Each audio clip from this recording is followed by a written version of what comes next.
Today we talk about. Yeah, man. So maybe one day we'll pull the trigger on those, but I hope so. But of course, by the time I'm ready to buy them, they'll be gone. I'm sure. So maybe triple the price. Yeah, right. Let's see what else I wanted to ask you about.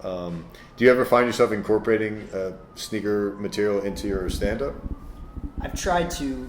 A lot of the It's kind of hard references to, people right? don't get. Yeah, you exactly. You gotta be relatable to people. Exactly. That, like, I don't tend to find a lot of carryover of sneaker fans to comedy, at least not yet. So there's a couple comedians who are pretty big into sneakers, but yeah, there's not like a huge overlap. I mean, I feel like comedians are sometimes very minimalistic. They can live with yeah, nothing. exactly. And like, Well, a lot of comedians I meet out here are either like homeless or Yeah. fucking broke, whatever. So it's Exactly. a So tough thing to keep up with anyway. But yeah, and like the sneaker game is just so lavish and like Yeah, it's- unnecessary. Even though I love it, it's like yeah, it's definitely extra. I could wear a pair of white Converse every day and be fine. Same, man. I almost kind of regret or miss the days where I just had like not that, and I could just Where you're like in there for like 20 minutes trying on just 6 picking up- pairs. Or dude, it was such a bitch just moving all those pairs in there, building all those shelves. So it is kind of a hassle. Yeah. Although I know people are gonna get mad at me for saying it's like that's a good problem to have, you know. But yeah, sometimes you get all that materialism, and then you're like, fuck, man, I kind of wish I was living a little bit more simply. But yeah, what are you No, gonna I do? know. I totally get what you're Yeah. saying. I've got 3 pairs of. If to your average person, I've got 3 pairs of the same exact Jordan. To me, I have 3 different years and they have different materials. Right, but right. to my friends, they're like, "What are you doing? The fuck you, are you doing? you live in a 1-bedroom apartment. You don't have space Yeah, for this." exactly. What was I gonna say? Yeah, I mean, I'm super grateful for it just because it's allowed me to meet other people, connect with other people that are into sneakers, Yeah. such as yourself, and then also with this audience, you know, to build an audience and a following that follows me along for the sneakers has been super cool. So it's been cool to like connect with other people, become a content creator through it. Yeah. Honestly, if it wasn't for sneakers, I may have never gained the courage to even try stand-up. So, Really? you know, because obviously it's a whole different skill set, you know, getting comfortable in front of a camera or whatever. Actually, so Omar here, he actually was the guy growing up who had the film camera. So he would always like have us in the neighborhood kids, we'd get together and like make films.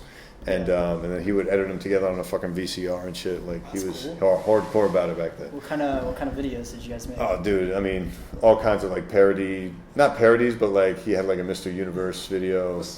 Comedy, like That's cool. childish shit. Yeah, I Like remember skits my and friends. stuff. We like went out and saw Jackass, and then we all tried to hurt each other.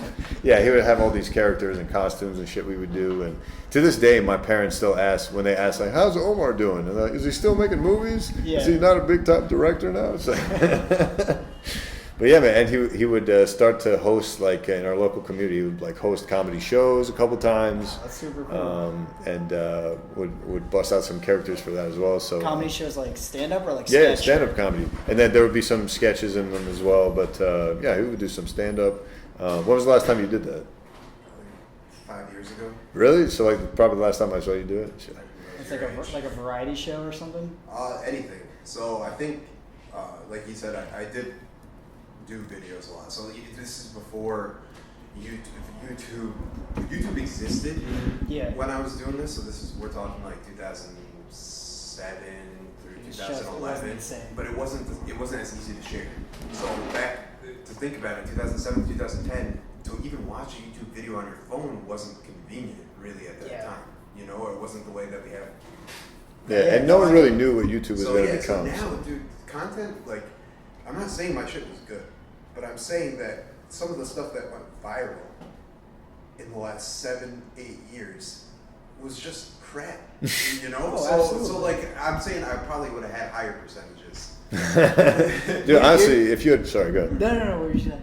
Well, I'm just mad at him because, like, honestly, if he kept up with it, he could have been a big deal now. I really believe I that. appreciate that. For me, though, like, at least with stand-up, Yeah. one of the reasons that I stopped, I was listening to, like, for some reason, I'd just go on random YouTube binges, and, like, one of them I was just, like, listening to Chappelle, and Yeah. it was his interview with Oprah right after, his first interview after he left the Chappelle show. Okay.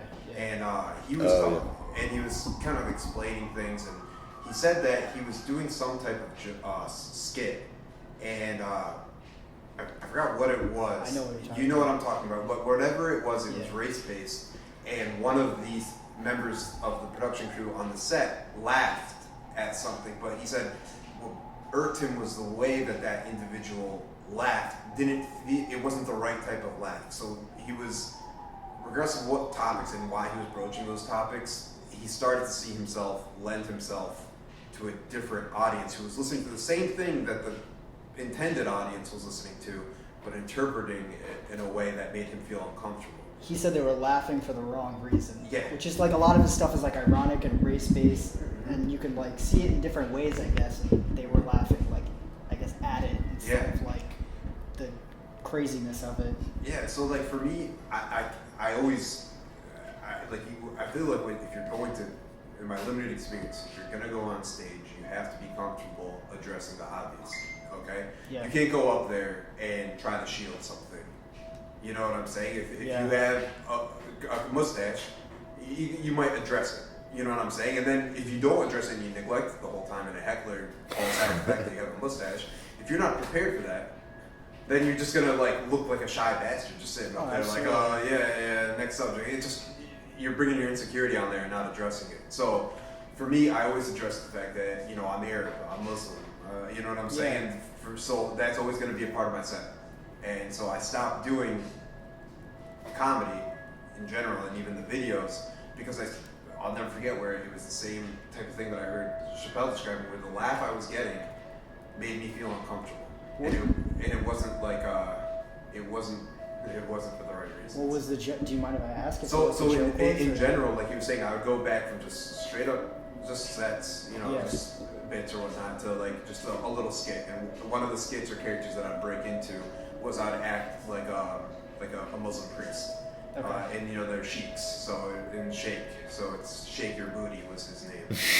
And so like I'd go into like the character, the outfit, Shake like your that. booty. And for a lot of people, they didn't even know it was me type of thing, and they thought at some of these events that maybe they had one of like the campus clerks on there, if we were on there, like giving a speech about something or whatnot.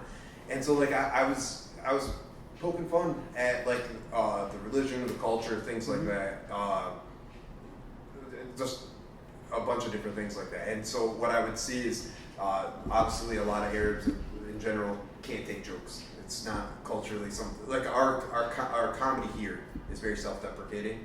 Yeah, absolutely. And that doesn't translate, I think, overseas as much. People take things a little personal. Yeah. And, so the intended audience that I have is everyone. I want everyone to know, hey, we can make a joke and take a joke. They can't take a joke, and so I would see those guys being offended. Okay. All right, in the audience, and like you just see like that, but I don't give a fuck. Type of thing. I'm still gonna get it out. That doesn't bother me as much because that I know and expect. But what bothers me more is the other faces that are dying of laughter. Not just non-Muslims, but even just people who just have very anti-Muslim sentiments. I'm like, listen, I'm poking fun at us type of thing, and I felt like they laughed a little too hard. Yeah, it wasn't even that, they were laughing the wrong way type of thing, and then they looked at me kind of as a voice, and I'm trying to be a voice, but I'm not trying to be an anti-Muslim voice. Oh, absolutely not. Yeah. No, so that's the thing, and I think if I stuck to it, you figure out with time and failure and experience how to strike that balance. Exactly. See, that's why I just didn't want to keep contributing that in that direction. you should think about doing some mics here, man. You could bring back the characters. You could try them out here because you have obviously a very diverse crowd at the open mic. So, and you're going to fail and get certain laughs and not other laughs at various different venues. So the whole point is to get better, which obviously you learned over 3 years, right? I bring that long-winded ass preface up just because one of the questions I wanted to ask you is there a joke or a topic that you haven't broached yet that you want to broach, but you just haven't yet, whether it's not out of fear or just it's not, you don't feel like it's a fully formed bit. Like something I'm sensitive about that I. It doesn't necessarily have to be sensitive. Something you wish you could talk about. See, I'm not sensitive about those things. I wish I could talk about those things. I just don't want to contribute to something that I don't want to, or I'm afraid of the backlash. You know, this early on in my comedy career, like I'm not that worried about like the effects of what I'm saying. It's like just getting on stage and just trying to be funny. I mean, not like I don't want to go on stage and be an asshole but trying to be funny and just making things that I like or see funny, you know? But would you, for instance, I know you said you had a girlfriend, would you feel comfortable, or would you feel comfortable with you bringing up, like, using her as part of the bit? You know, if it was something that was like deprecating to her in some way, I probably wouldn't do that because I don't think that that's right. And she's still a person, and a lot of times she's there supporting me in my shows, and she lives with me and stuff like that. I definitely wouldn't do that. That would not be But smart. Yeah. I don't know if it was a made up scenario, then I might, because I think it could be funny if it's not true sometimes. Yeah, nice. Yeah, because at the end of the day, the whole goal of comedy is to make people laugh, not anger them and piss them off. Sometimes that happens, but it's not your intention. It's just what happened. And the thing I've learned is you can explore those dark things or those quote taboo topics, but if you don't fucking bring the funny, if that joke isn't ready yet, you are going to get told. Like people will let you know that I didn't take this well. It's the hibachi chef that doesn't have any fucking experience cooking and shit. Like, you're touching a lot of hot things in front of people. Yeah, you got to know what you're doing. But honestly, if you know what you're doing and if you practice it and you work at it and you find a way to make it funny, quote unquote, then I've never found a topic that's like purely off limits just based on the subject matter alone. You know? Yeah, I don't. At least if we're still talking about that other stuff, then I think that mine wasn't the material; it was the reception. Yeah, no, I totally get what you're coming from. But he would also do these amazing, and some of these are still on YouTube actually. He, for his high school, he was like the, I don't know. Did morning, they had a morning show. Like a morning show during homeroom? They did a weekly like morning show. Oh, that's awesome. And I was like, can I kind of do like parody, like a 1 minute parody news segment? Similar to like the Daily Show or whatever. And he was able to get like the local legend weatherman to like do a bit with him. Cool. So like they like switched roles for a day. Like he came into the school and like did a skit in the classroom as a kid, and then he would go and do the weather, working with the green screen and shit. So I mean, it was very impressive the kinds of things he was able to accomplish. One day working with the lunch ladies, another time. Swapping roles with the teachers, so like he would teach a class and the teacher would be like the douchebag in the back of the class, like, throwing paper planes and shit. So they were actually really good. It was the first time that I learned that adults are more like children. Literally, like seeing how they like acted and their eagerness to like be involved in something like that was pretty cool, but it caused like a little strife with the faculty. People wanted to be gone. But one of the videos that's on YouTube, it's blocked in, I believe, at least 3 countries. You had it in school? No. It was I made it when I was in school. It was a tutorial on how to date a girl wearing a burqa. Oh, I remember. So that's the type of humor that I was broaching right there, where like I can make that joke if you go on YouTube and you make that joke with no one from that demographic present, then it has a total different. Yeah, I get what you're saying. Like if you're doing a joke that like you're doing how to date a burqa and you say something that's clearly not true, then it's funny for another Muslim who is dating a girl who might be wearing a burqa that they're like, oh, I could see how somebody who doesn't know anything about it might think that, but it's not true. Yeah, you know? like, dude, it was so juvenile. Like there's at one point in dinner, like it's a he underneath the burqa. Well, it's him, yeah. No, it was my friend. Oh, it was your friend? And, oh, okay. Like he's just putting the food right, like he has no entry to his mouth. So it's just like it's flopping the food right there. Yeah, but he makes a good point, because sometimes like you'll do like a black joke and you'll do it in front of a all-white crowd and no one laughs. But then you do the black joke in front of the black crowd and everyone's dying laughing. Like, that's really a thing, because they know how to laugh at themselves. But I feel like if you're amongst a group of people that's not the people you're making fun of, all of a sudden people are looking around like, yo, is it okay to laugh at this? Well, I don't know. Here's the thing on that video. So it's blocked in like Germany and Saudi Arabia and I think Turkey. And, how many views did it have that it got blocked? Must have had a bunch. Yeah, it was. I think it still has a lot, but I think like YouTube did something where like it hasn't gotten a view in like 6 years. But the comments are just nuts. So it varies, and it's a microcosm of what I was talking about earlier. So you have 2 polar freaking extremes on the comment section. It's either Muslims threatening to kill me, or like rape me, in like so yeah, so it's actually really funny. Is it still available? Is it still public? There's some of these. Who goes on there and writes some of these comments? Dude, people have time to write comments all the time. When they clearly they hate you, but the way that they express it is how they're going to fuck you, which is like, well, you're gonna make love to me passionately to express that you're angry at me. Yeah. There's all types of people out there, man. Yeah. So, anyways, but then the opposite end is like, yeah, you fucking show them those fucking towel heads and stuff like that. God. So, Yeah, that's not.